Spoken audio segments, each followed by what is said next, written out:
Muy bien. En esta sesión de probabilidad estadística, la primera, vamos a ver un poco de introducción, un poquito de qué se trata esto. Es decir, que los conceptos y los métodos de estadística no solamente van a ser útiles, o sea, para esta como materia en particular, sino que se utilizan o son aplicados en, en ciertas actividades que nos ayudan a comprender este mundo, lo que nos está rodeando.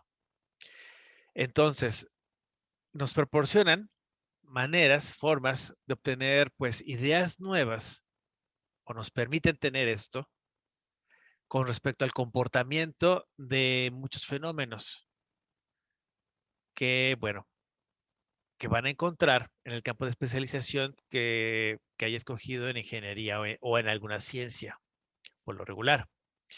De tal forma que la estadística, desde el punto de vista como viéndolo como una disciplina, lo que enseña es a realizar juicios, pero juicios de manera inteligente, tomando decisiones, como dice aquí en el texto, informadas,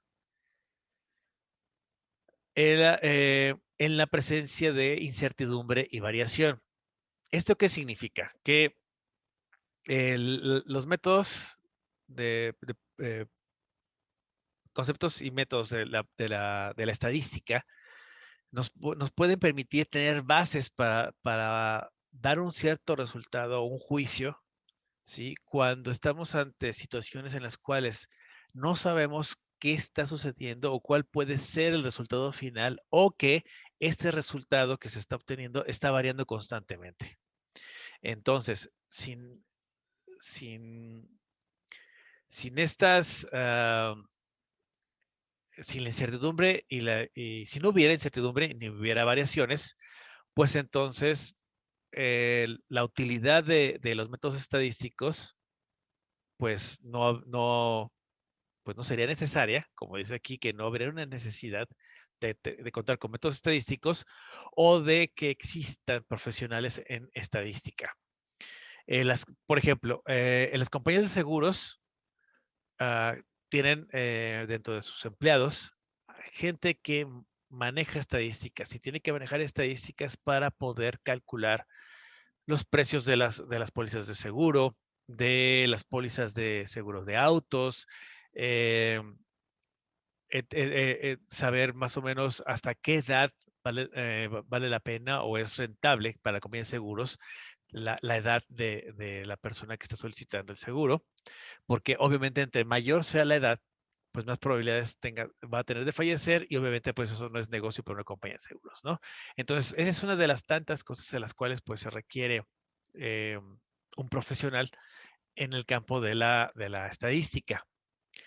Entonces, otro ejemplo, si los componentes de un cierto tipo particular tuvieran exactamente la misma duración, es decir, si todos los resistores o resistencias producidos por un cierto fabricante tuvieran el mismo valor de resistencia, si las determinaciones del pH en muestras de suelo de un lugar en particular tiran resultados idénticos, etcétera, etcétera, se pueden imaginar a qué me refiero. Entonces, una sola observación revelaría pues toda la información que se desea. Eso obviamente es en el mundo ideal y desafortunadamente, pues no, eso no existe. Desafortunadamente o afortunadamente, no sé cómo verlo, pero así es la realidad. Entonces, aquí la pregunta es, ¿cómo se pueden utilizar técnicas estadísticas para poder reunir información y poder tener pues los elementos, las bases para poder sacar una conclusión o conclusiones? Es decir, vamos a poner como ejemplo que un ingeniero de materiales ha inventado un cierto recubrimiento capaz de retardar la corrosión de tuberías de metal en ciertas circunstancias. Bueno, entonces, si este recubrimiento se aplica a diferentes segmentos de la tubería, pues la variación de las condiciones ambientales y de los segmentos mismos va a producir más corrosión en algunos segmentos que en otros. Eso es algo normal, eso es algo que sí sucede en la realidad, en la vida normal. Bueno, entonces, para decidir si la cantidad promedio, y aquí sí este es un, vamos a empezar a mencionar ciertos conceptos, si la cantidad promedio de corrosión, perdón, excede un límite superior especificado de alguna clase, o cuánta corrosión va a ocurrir en una sola pieza de tubería, se puede utilizar un análisis estadístico, pues con los datos del experimento. Ahora, por otro lado, suponga que el ingeniero inventó el recubrimiento con una creencia, o bajo la creencia, de que va a ser superior al recubrimiento o mejora la protección que da el recubrimiento que se utiliza actualmente. Entonces, se puede realizar un experimento de comparación o comparativo, como dice aquí, para investigar esta cuestión, aplicando a algunos segmentos de la tubería el recubrimiento actual y el nuevo, pues a otros segmentos, por supuesto. Ahora bien, aquí viene algo interesante, porque esto debe de realizarse con cuidado, porque si no se van a obtener resultados erróneos. ¿Esto qué significa? Que se debe tener mucho control sobre las características de cómo se está realizando el experimento en particular. En este caso, por ejemplo, la cantidad promedio de corrosión sea idéntica con ambos recubrimientos. ¿Y esto que nos puede eh, dar como conclusión? Pues que este descubrimiento pues no vale tanto la pena, porque si ya existe uno que hace lo mismo, pues bueno, me quedo con el que ya sé que funciona. Entonces, el recubrimiento nuevo puede ser aplicado a segmentos que tengan una resistencia superior a la corrosión y en condiciones ambientales menos severas en comparación con los segmentos y condiciones de recubrimiento actual. Y esto aunque no lo crean, llega a suceder. ¿Qué quiere decir esto?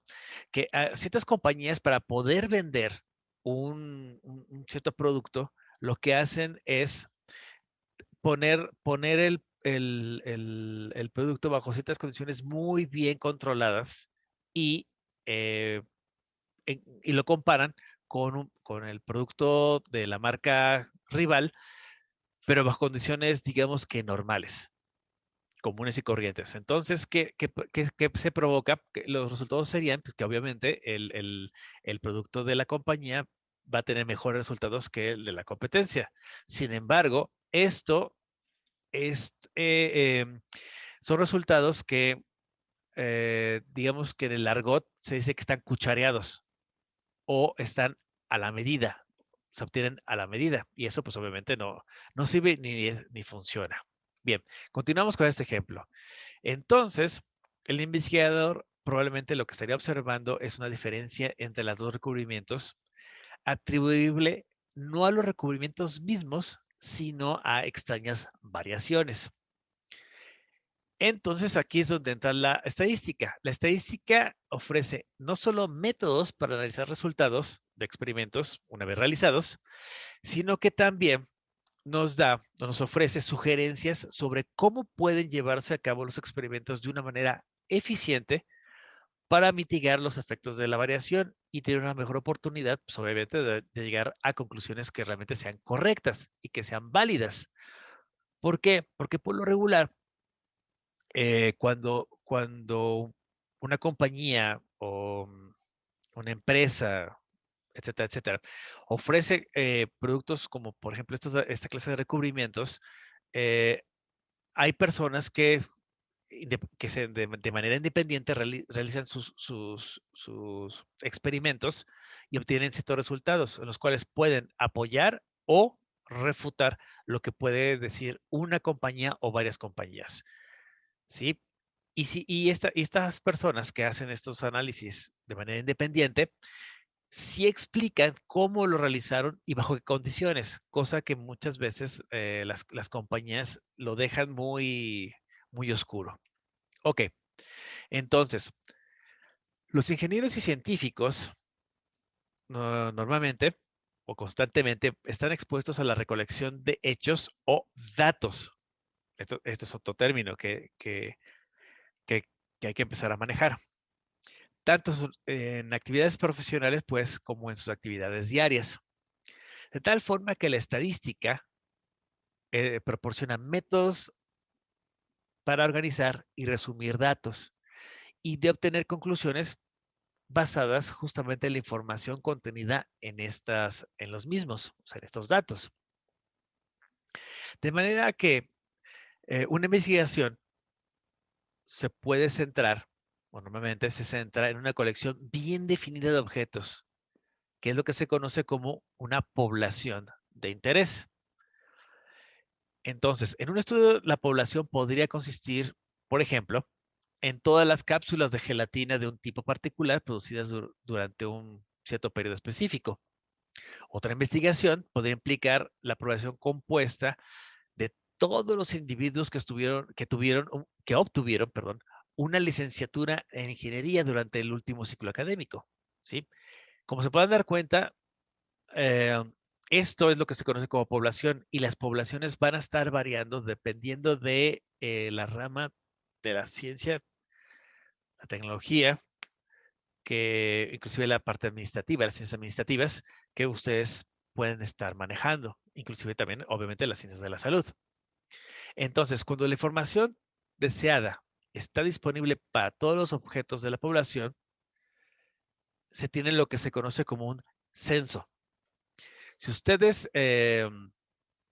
recuerdan, cada 10 años, por ejemplo, en México se hace un censo justamente para sacar estadísticas y saber cómo en década por década, cómo han ido cambiando varios indicadores de, por ejemplo, cuántas personas viven en casas hechas de material o cuántas gente vive en casas hechas de madera o de aluminio, o cuántas casas tienen piso de cemento, de tierra, de, de mosaico, etcétera, etcétera.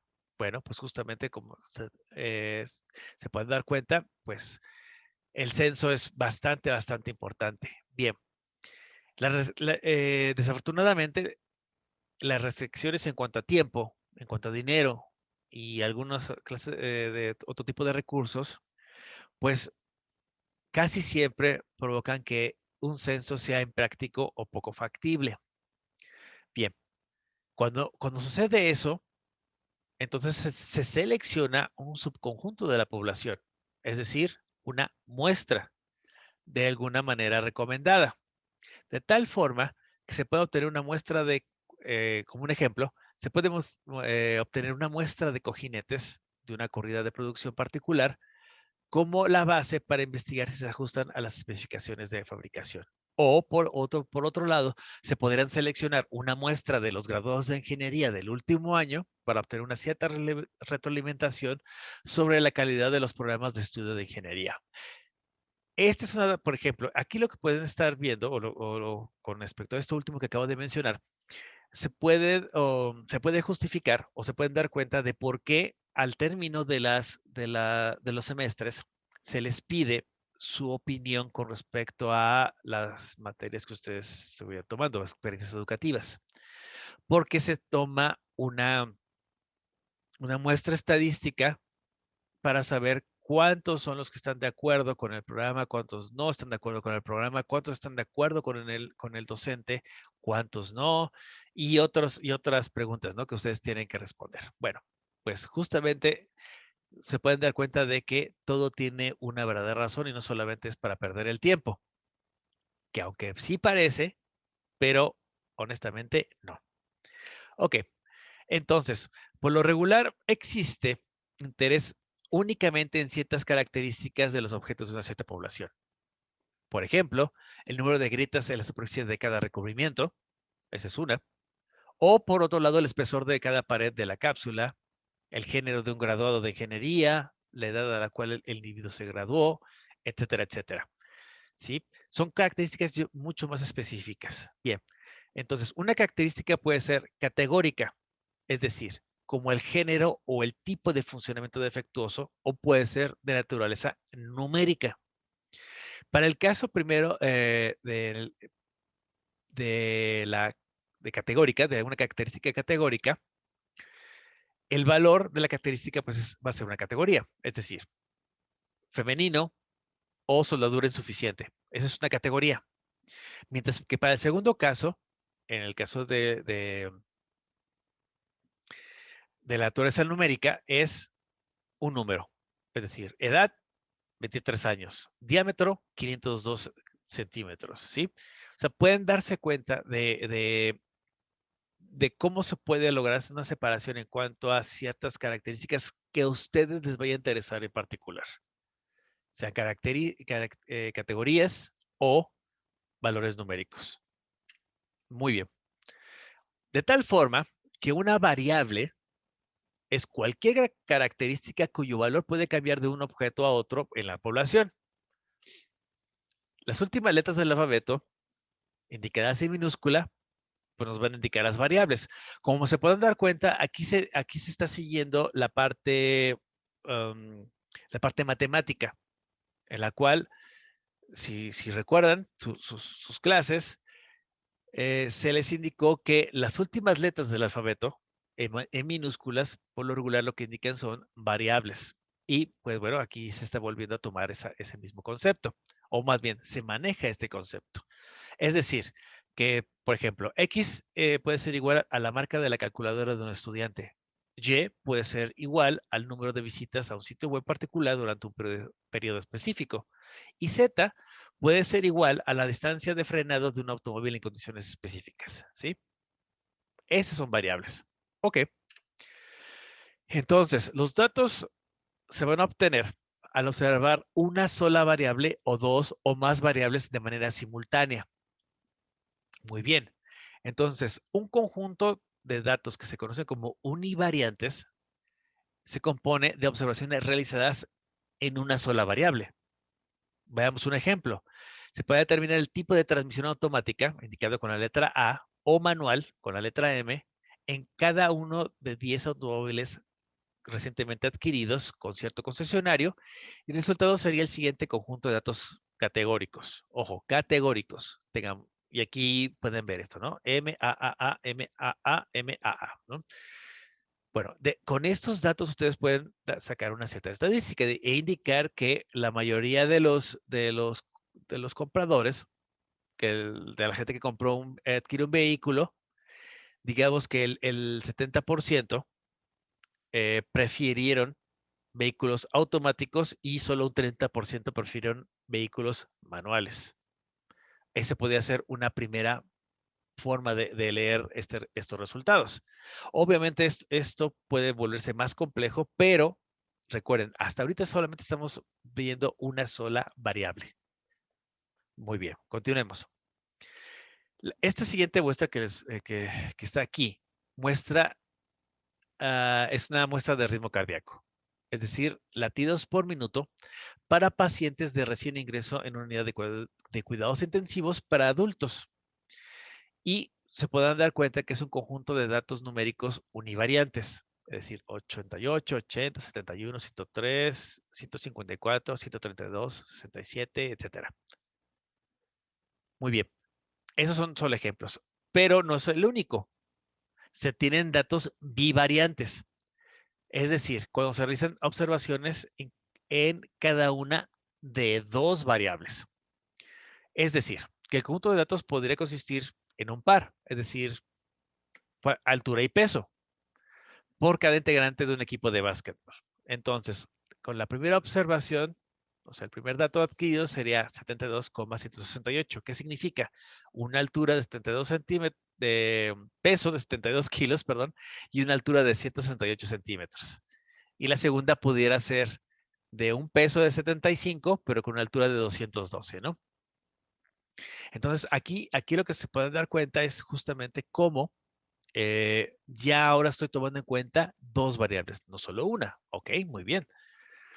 Si un ingeniero determina el valor de X, que es igual al componente de duración, y Y, que es igual a la razón de la falla del componente, el conjunto de datos resultante va a ser bivariante, con una variable numérica y otra categórica. Ahora bien, ya vimos univariante y bivariante. Los datos multivariantes, lo que nos surgen, cuando se realizan observaciones en más de una variable. Es curioso porque bivariante, entonces se convierte en un caso especial de multivariante. Por ejemplo, un médico investigador puede determinar la presión sanguínea sistólica, la presión sanguínea diastólica y el nivel de colesterol en suero de cada paciente participante en un cierto estudio. Y entonces, pues es la observación, los datos que se estarían recopilando serían de esta forma: 120, 80, 146. Y de ahí muchos más. Entonces, en muchos conjuntos de datos multivariantes, algunas de las variables van a ser numéricas, pueden ser numéricas y otras pueden ser categóricas. ¿Esto qué significa? Que ustedes pueden tener combinaciones, ¿sí? Como en el caso de aquí de la presión sanguínea sistólica, de la diastólica y del nivel de colesterol, aquí se dan cuenta que es numérica. Sin embargo, ustedes pueden agregar otra más, pero que puede ser categórica. Es decir, 120, 80, 146, hombre. Otros datos, mujer, y así. Entonces ya están estableciendo también una categoría. Muy bien. Entonces, por lo tanto, el número anual dedicado al automóvil de Consumer Reports. El Consumer Reports eh, es un organismo en Estados Unidos que sería como la Procuraduría del Consumidor aquí, solo que cada año saca ciertas publicaciones. En este caso, el Consumer Reports da uno dedicado a automóviles. Y entonces da valores de dichas variables como tipo de vehículo, es decir, pequeño, deportivo, compacto, mediano, grande. Da datos como la eficiencia de consumo de combustible en la ciudad y en carretera, dadas en millas por galón, es decir, MPG. El tipo de transmisión, es decir, transmisión trasera, es decir, la transmisión que está en las ruedas traseras, ruedas delanteras o 4x4 que le llaman, que son las en las 4 ruedas, etcétera. ¿Sí? Entonces, para que vean, ahí hemos estado dando o les he platicado varios ejemplos de cómo es univariante, bivariante o multivariante, que bivariante quedaría como un caso especial de multivariante. Bien, entonces, ¿hasta aquí hay alguna duda, pregunta?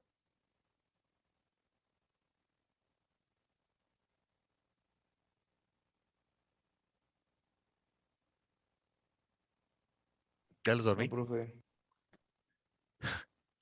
Ok, bueno, entonces, probablemente un investigador que ha recopilado datos desee, pues, resumir y describir características importantes, pues, de estos datos que ha estado recopilando.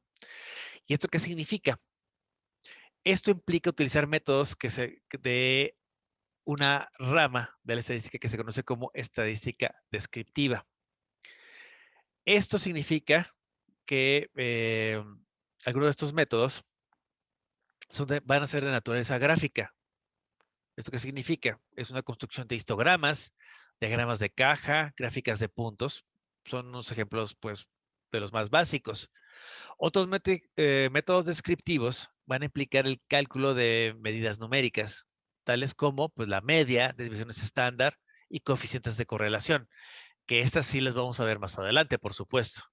La amplia disponibilidad de paquetes de software de computación para estadística ha logrado que estas tareas que he estado mencionando pues sean más fáciles de realizar que antes. Es decir, que en lugar de estar preocupándose por ver si capturaron bien o copiaron bien los datos para obtener la mediana o se equivocaron en la aplicación de la fórmula de la mediana o de la desviación estándar, pues se puede automatizar de alguna forma utilizando paquetes de software.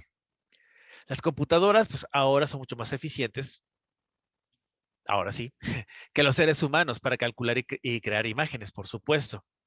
Obviamente que primero pues deben de recibir las instrucciones apropiadas por parte del usuario, y eso significa no solamente instrucciones, sino también requiere que los datos sean los adecuados y los correctos. Entonces, eso significa que el investigador no tendrá que dedicarse al, aquí entrecomillado, trabajo tedioso, y tendrá más tiempo para estudiar los datos y extraer información importante. Es decir, que se dedica más bien a la parte ya cualitativa de lo que está haciendo, y en lugar de estarse preocupando en la manera en que se está capturando bien los datos y el procesamiento correspondiente. De tal forma que en este curso se presentarán los datos de salida de varios paquetes. Pueden ser Minitab, puede ser el paquete SAPS, JMP y R. Aquí en el texto Pues dice, el programa R puede ser descargado sin costo del sitio rproject.org. Bien, R no es precisamente un programa tal cual, sino más bien es un lenguaje de programación, pero que sí está, su enfoque está más hacia la parte de la estadística, eso sí. Sin embargo, eso de programa, no estaría tan de acuerdo, pero bueno, aquí lo mencionan como como programa R y más bien es un lenguaje de programación. Ok, bien, con respecto a R, algo que es bastante interesante es que ha ganado mucha popularidad entre la comunidad estadística y existen, obviamente, pues muchos libros que describen los diferentes usos, lo cual implica programar, en el caso de R, contrario a los menús desplegables de Minitab y JMP. En el caso de Minitab, ustedes proveen los datos, los capturan de alguna forma o le dan a leer un cierto archivo y ya se encarga de realizar la parte correspondiente. Sin embargo, como les comento, R tiene la ventaja de que ustedes pueden, por medio de programación, ajustarlo a las necesidades más específicas, a comparación de JMP y Minitab, que son más genéricos. Bien, veamos un ejemplo. La caridad es un negocio, aquí como dice, un gran negocio en los Estados Unidos. El sitio web charitynavigator.com lo proporciona una información de aproximadamente 6,000 organizaciones de caridad y otro gran número también de pequeñas organizaciones de beneficencia. Bien, algunas organizaciones caritativas operan de una manera eficiente. ¿Eso qué significa? Con gastos administrativos y de recaudación de fondos que apenas son un pequeño porcentaje pues, de sus gastos totales. Por otro lado, otras organizaciones caritativas gastan pues un alto porcentaje de lo que obtienen pues en la parte administrativa, ¿no? En, en los gastos, parte de los gastos totales, o sea, administrativos y recaudación. Ok, entonces, aquí les estoy mostrando datos sobre los gastos en la recaudación de fondos como un porcentaje de los gastos totales para una muestra aleatoria de 60 asociaciones de caridad. Es decir, en lugar de tomar y estar trabajando con 6,000 datos, lo que voy a tomar son 60 de manera aleatoria y yo los represento de esta forma. Vean que tienen 1, 2, 3, 4, 5, 6, 7, 8, 9, 10 columnas, ¿sí? Y cada una de estas columnas tiene 6 datos. Obviamente, cada una corresponde a alguna de estas asociaciones. Ok, bien. ¿Qué hago con esto? Bueno, sin organizar la información, pues es bastante complicado tener una idea de las características más importantes de los datos. Es decir, me podría significar que es un valor típico o representativo. Si los valores están muy concentrados en torno a un valor típico o es disperso, si existen brechas en los datos, qué porcentajes de los valores van a ser menores a 20%, etcétera, etcétera. ¿Sí? Yo tengo que organizarlos para poder resolver estas dudas que pueden llegar a tener. La siguiente figura que les voy a mostrar es una gráfica de detalle y hojas de los datos y un histograma. Obviamente que más adelante se va a mostrar la construcción e interpretación de estos resúmenes gráficos. Eso es más adelante. Sin embargo, por el momento lo que vamos a ver es, la idea es que se vea cómo los porcentajes van a estar distribuidos sobre el rango de valores pues de 0 a 100. Porque si estamos hablando de porcentaje, es justamente eso. El valor mínimo es 0, el valor máximo es de 100. Entonces, como vamos a ver a continuación, la mayoría de las organizaciones de caridad, en el ejemplo, están gastando menos del 20% en recaudar fondos y solo unos pequeños porcentajes podrían ser vistos más allá del límite de una práctica sensible. ¿A qué me refiero con esto? Vean, este es el detalle y hoja. Esta es una gráfica de detalle y hoja y esta es una gráfica pues, bueno, es esta gráfica con una gráfica de calidad también de barras, en la cual, en el caso aquí de la izquierda, ustedes ven de manera numérica la representación de los datos. Del lado derecho, aquí, ustedes pueden ver que comienzo desde 0, 10, 20, 30, 40, 50, 60, 70, 80 y 90 en el eje X y la frecuencia en el eje Y. Y como pueden darse cuenta, como respecto a lo que les estaba comentando, aproximadamente el 20% gastan aproximadamente pues, sus gastos, perdón, son relativamente, están relativamente dentro de un porcentaje adecuado. Y pocas o mínimas son las que tienen gastos más allá de lo normal, vamos a decirlo así, o de lo que se puede considerar como normal. Entonces, ¿ok? Ojo, aquí nada más estoy explicando un poco los resultados de más bien, los resultados de organizar los datos e interpretarlos. Hasta ahorita no he dicho cómo se pueden hacer. Eso lo vamos a ver más adelante. Todavía no. Bien, entonces, después de haber obtenido la muestra de una cierta población, comúnmente un investigador lo que desearía es utilizar la información, esta información muestral, para obtener o sacar una conclusión, es decir, hacer una inferencia de alguna clase respecto a la población. ¿Esto qué significa? En palabras un poquito más entendibles, que la muestra es un medio para llegar a un fin en lugar de un fin en sí misma. Y las técnicas para generalizar desde una muestra hasta una población, pues se conjuntan en la rama de lo que se conoce como estadística inferencial. Veamos este otro ejemplo. Las investigaciones sobre la resistencia de los materiales constituyen una rica área de aplicación de métodos estadísticos, como se podrían imaginar. Un artículo de Effects of Aggregates and Microfilters of the Flexural Properties of Concrete, que es de un artículo de Magazine of Concrete Research de 1997, lo que nos está reportando es un estudio de propiedades de resistencia de concreto de alto desempeño mediante el uso de superplastificantes y ciertos aglomerantes. Bueno, hay materiales. Bien, la resistencia a la compresión, perdón, de dicho concreto había sido investigada previamente, pero no se sabía mucho sobre la resistencia a la flexión, es decir, una medida de la capacidad de resistir fallas por flexión. Ok, entonces los datos que vamos a ver aquí sobre la resistencia a la flexión están dados en megapascales. Es decir, bueno, está su MPa, donde un pascal es igual a 1.45 por esa de menos 4 libras sobre pulgada al cuadrado. Y estos son los datos que aparecen en el artículo. Todos estos datos. Ok, bueno, ¿qué hago con esto? Obviamente es la pregunta, ¿no? Bien, supongo que lo que se quiere es estimar el valor promedio de la resistencia a la flexión de todas las vigas que pudieran ser fabricadas pues de esta forma. Si se conceptualiza una población de todas esas vigas, pues se trata de estimar la media poblacional. Eso sería el significado. Bien, entonces se puede demostrar que con un alto grado de confianza, la resistencia media de la población se va a encontrar, perdón, entre 7.48 megapascales y 8.80 megapascales. Y esto se le conoce como intervalo de confianza o estimación de intervalo. De manera alterna, se pueden utilizar estos datos para predecir la resistencia a la flexión de una sola viga. Y entonces, ¿qué pasa? Con un alto grado de confianza, la resistencia de una sola viga va a exceder de 7.35 megapascales. Ahora bien, este número, 7.35, es lo que se le conoce como límite de predicción inferior. Entonces, en un problema de probabilidad, se supone que las propiedades de la población estudiada pues, son conocidas.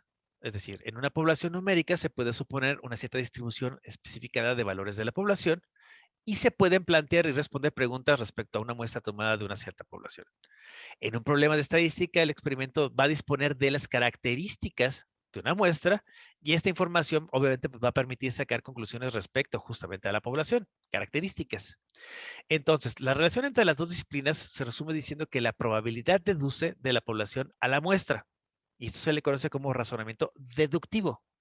Mientras que la estadística inferencial lo hace de la muestra a la población y esto es razonamiento inductivo. Bueno, esto se los voy a mostrar de una manera gráfica.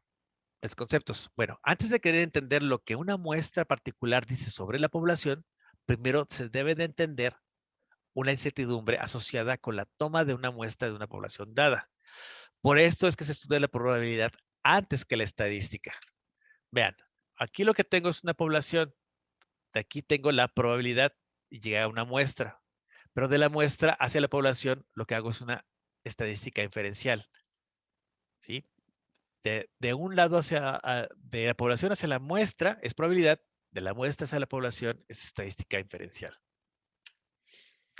Bien, entonces el ejemplo 2, las mediciones de resistencia provienen de una muestra de vigas prototipo que no tuvieron que seleccionarse de una población existente. En su lugar, es conveniente pensar en una población compuesta de todas las posibles mediciones de resistencia que se pueden hacer en condiciones experimentales pues similares. Y esta población se le conoce como población conceptual o hipotética. Y obviamente pues van a existir varias situaciones en las cuales las preguntas van a encajar en el marco de referencia de la estadística inferencial al conceptualizar pues una población.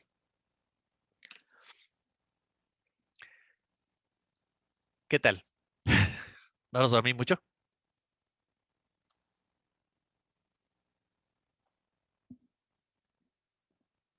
Obviamente esta parte solamente es para darle un poquito de introducción a de lo que se trata de la probabilidad de la estadística.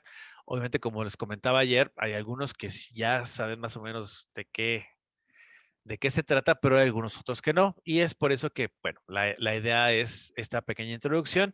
Ya poco a poco empezaremos a tomar ya la parte más numérica y ya no será tan aburrida, pero bueno, es necesario un poquito de teoría, ¿ok? No sé si tengan alguna duda, comentario.